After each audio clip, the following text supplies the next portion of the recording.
We as parents, even we as society, we have to be careful of who we trust and who we bring close to our own. Welcome to Legal Clinic with Stephanie Ubajo. Welcome to Legal Clinic with Stephanie Ewubajo. I'm super excited to have you here. So on today's episode, we'll be discussing empathy in action, how to support survivors of sexual violence and rape. So with me here is a professional who will be using our professional experience to teach us and also to tell us ways, practical ways survivors of sexual violence and rape. Join me in welcoming Senior Nursing Officer Mrs. Oluchi Woke Okoy. Yeah. Hello everyone. Thank you, Stephanie, for this opportunity to be here today. Okay, like you said, I'm Senior Nursing Officer Moke Okoy Oluchi, and I'm here today. Gender-based violence. We're focusing on rape and sexual assault. What she has said, you understand that we're not just here for just normal thing, we're here for what serious business. So if in present day there are a lot of people that are going through trauma, that are traumatized daily because of pain, because of sexual assault. Okay, you will agree with me that sexual assault is what's gaining more ground day by day, and a lot of people are going through this, but not everyone is able to stand up and speak out. Okay, this is what I'm going through because of a weak support system. So today we'll be focusing on how to create a strong support system and how we can what support victims that are now survivors. So I want you to shed more light. So who are survivors of sexual violence and rape? All right, survivors are people that have gone through one form of abuse or the other. We're focusing on rape and sexual assault because that's what my area of profession presently. There are other abuse that people go through every day that can actually affect their mental health. But today we are focusing on sexual assault. And when we call them survivor, we call them survivor because of what they've been through and they survive. We don't address them as victim, because when you say someone is victim, that means the person did not overcome. But these people witness or experience this trauma and they came out of it alive. So that's why we address them as survivors, not victims. Okay, thank you so much. So we need to understand that they are not victims, but what they are survivors because Yes. what they've been able to go through this and then they are able to live their life and also be able to impact the society. Can you also tell us the prevalence of sexual assault in the society? Like looking at the society, what can you say is the prevalence? All right, according to UN, 1 in 4 of girls and 1 in 8 of boys may have gone through um, sexual assault or sexual harassment or rape before the age of 18. So you can see that not only this assault or sexual assault, that boys too are going through it. Boys, young boys and men are also going through it. But we've come to realize that young girls and women are the ones that report um, these cases. Um, Boys, most time, they don't really come out to speak out. But with awareness, a lot of them are coming out now to speak out. All right, thank you so much. So she's saying that it's not only girls, because I think we're used to the fact that we think it's only girls that go through sexual assault, but also guys go through what sexual assault, and every person, that's 1 in 4 girls go through sexual assault. So I feel that that also goes with boys too, they go through sexual assault. But really you see that it's only girls, and also the family of girls that report for girls and they don't report for boys. So can you also give us more example, like shed more light at what are the examples, so that our viewers can understand that, oh, when they see this, oh, this is sexual assault in play. Because I remember there was a time a colleague of mine was saying that while growing up, he was a child while growing up, and then his cousin used to come and molest him, but he grew up and saw it as normal, because for him as a guy he felt that, oh, it's normal, that is not normal thing. And he said when he spoke to his colleagues and friends, and they were saying the same thing, that it's normal, it's normal. So can you shed more light, at what point is it a sexual assault for a boy, at what point is it a sexual assault for a girl? All right. For boys, when someone, is an assault. What is an assault? Assault is you not giving and maybe consent to someone to touch any part of your body. So when someone touch any part of your body, it's actually assault. Then when someone maybe um, come in contact with your breast, we call it what it is. When addressing sexual assault, we don't call like bum teeth. No, we call it what it is. When someone touch your breast, your vagina, penis, anus, or trying to insert the finger or penis into this orifice, like into the vagina or the anus, or touching or sucking it without your consent, it's an assault. And every child that is below 18 cannot give consent. We all know that. So if you do all those things to a child below 18, also is assault. Oh, thank you so much. Thank you so much. So now we understand assault, and assault is from what 18 less that is not capable of what giving consent. And you know the law, when you look at section 360 of the criminal code, it talks about someone who was unlawfully and indecently what assault a girl or a woman. But you understand that you notice that if Lagos law expatiated that part Yeah. of it, they expatiated it not to only girl and woman but also to the boy, Every- and it covers even someone stalking. Like now, for instance, anyone stalking me is what is assaulting Is me. Anyone assaulting trying me. to intimidate me, harass me is what is assaulting me. So you have to understand what really assault is all about. Okay, so thank you so much. So now, what are the effects of assault in a person's life, in a person's health, and also in the way the person does things? So what is the effect? Some effects are obvious and some are not. For children or adults, young girls or women, sometimes when someone, you see a very vibrant child or a very vibrant person, not willing to associate with others, maybe you see a child not doing well in school, or a child not maybe not withdraw, maybe you see a child withdrawing from what he or she likes to do, or an adult, know that maybe the person is going through one assault or the other. It might be in school, at home. And mind you, these children, mostly for children, there are also adults that have been assaulted, but mostly for children, we have about 80% or 85% of the survivors being children. So most times they are being molested by people they know. You know that you can tell a child, don't talk to a stranger, and a child will not want to talk to a stranger.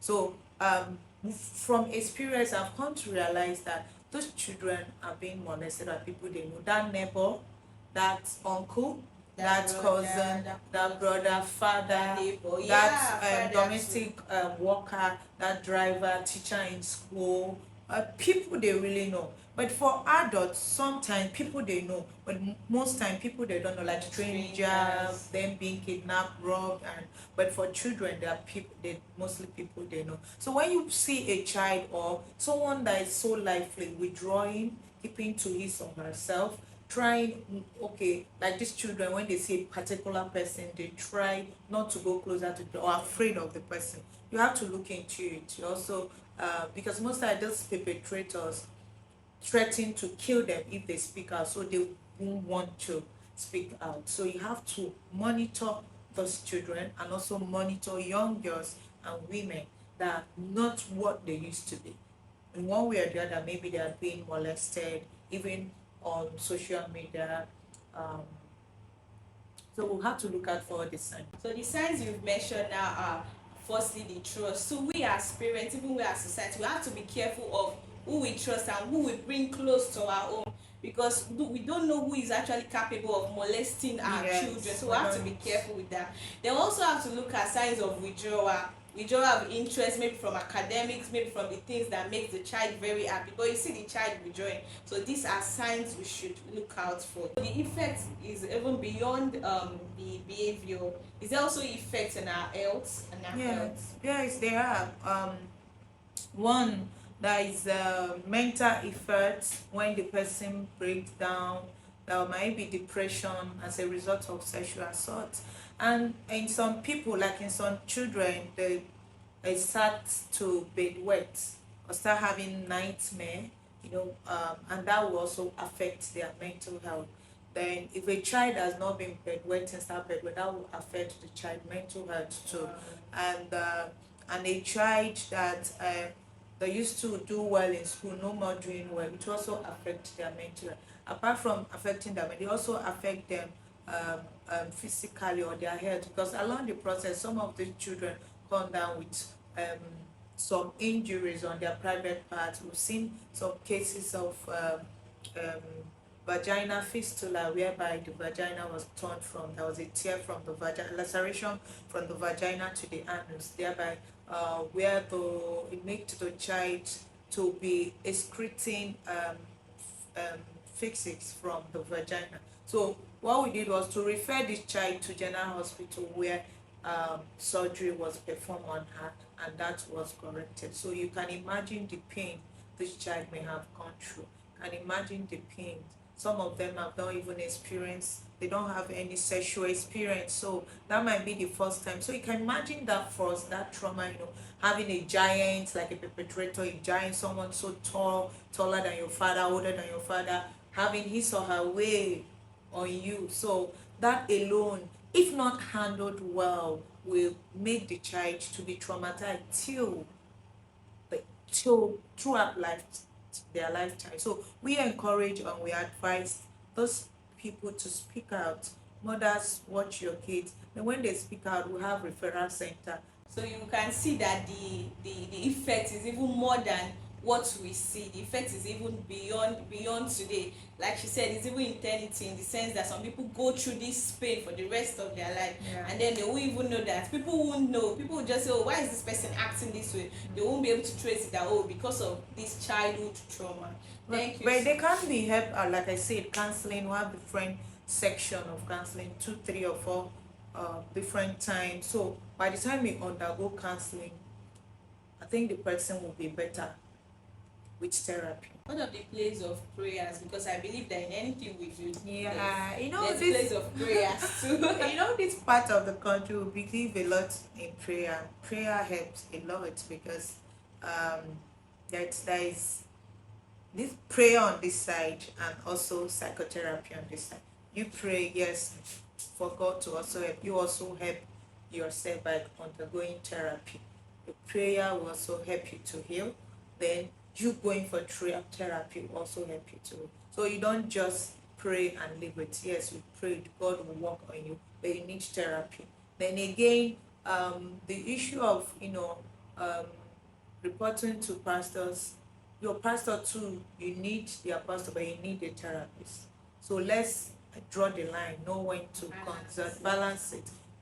So your pastor is your spiritual. So let's put it this way, that the pastor will help you in any spiritual effect that will have on you. But you need the major effect most time, the mental effect. So you need this counselor, this therapy to also take care of you. And again, you don't even know the let me say the status, HIV status or health status of the perpetrator. Yes. Some of them maybe are positive. So if you come to a center where you can have laboratory tests done on you, you can also have your post-exposure prophylactic. That's drug that can be given to someone that's been exposed to sexual assault, that can help you in case if those perpetrator is HIV positive, which you don't know. It will help you not to contact HIV. So now, after praying, prayer can help too, but you also need this medical. So we have to balance it. Spiritual, mental health have to come in, physical health have to come in. And when we balance it, we get whole. The treatment or the care need to be whole. So it's not good to be one-sided. Yes, yeah. I agree with you. So lastly, we just want to focus on practical ways to support survivors of sexual violence. All right. Sometimes when people come to say, or maybe open up to people around them that have been through sexual assault, might be the father or uncle, they'll come up with, don't say it, you don't want to spoil the name of the family, and that will lead the person to to hurt more. Yes, very One, true, very true. one, speaking out is one thing, then helping the survivor, supporting the survivor, believing the survivor at that point. Yeah, believing is Believing important. the survivor at that point, especially children. You know, kids, most time they don't really lie against an adult because they're always scared or afraid of the adult, and that's where counseling too will come in.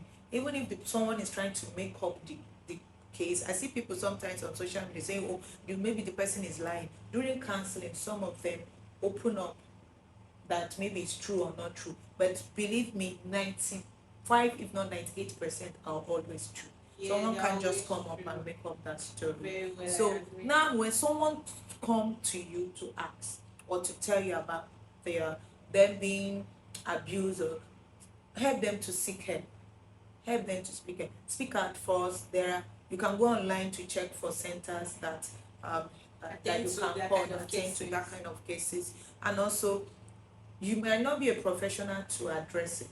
What you do is they just make sure they know that you believe them. Then secondly, again, report to police, nearby police station. Then the cases can be referred to maybe our center for free medical treatment and counseling.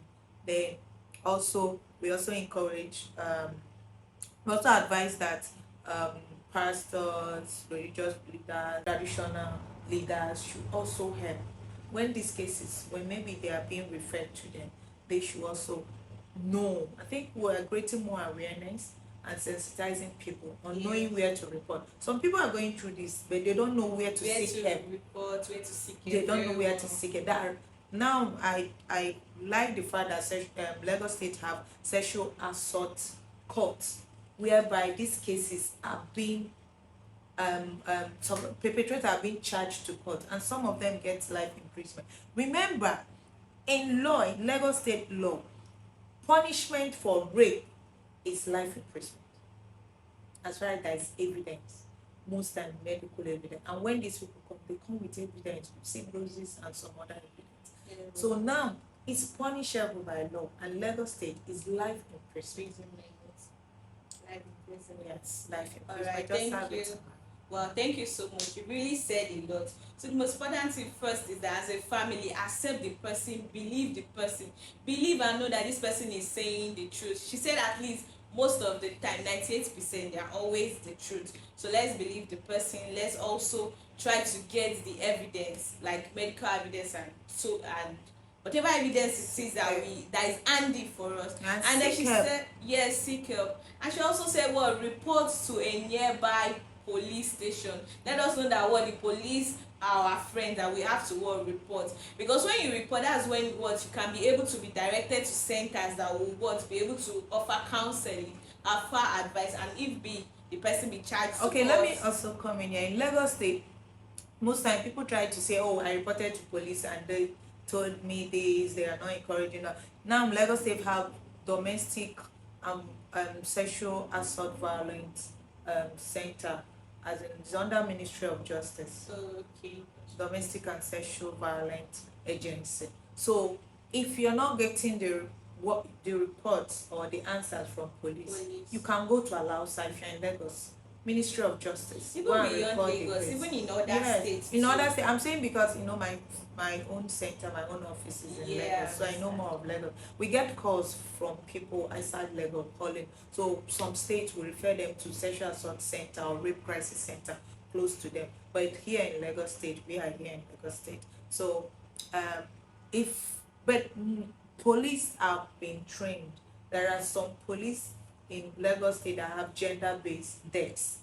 So police have been trained, some police, not all, have been trained to handle these cases. But if you feel you are not okay with that, you go to gender-based deaths in Ministry of Justice, or you can report to Banti handles it well, yes, Yaba here, or gender-based deaths in Ikeja. Yes. Yes.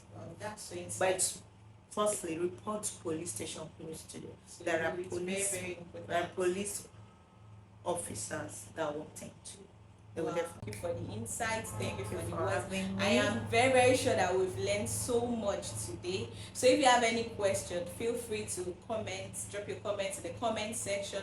Feel free to engage with us. Feel free to also recommend this video to people and people around you. Thank you so much.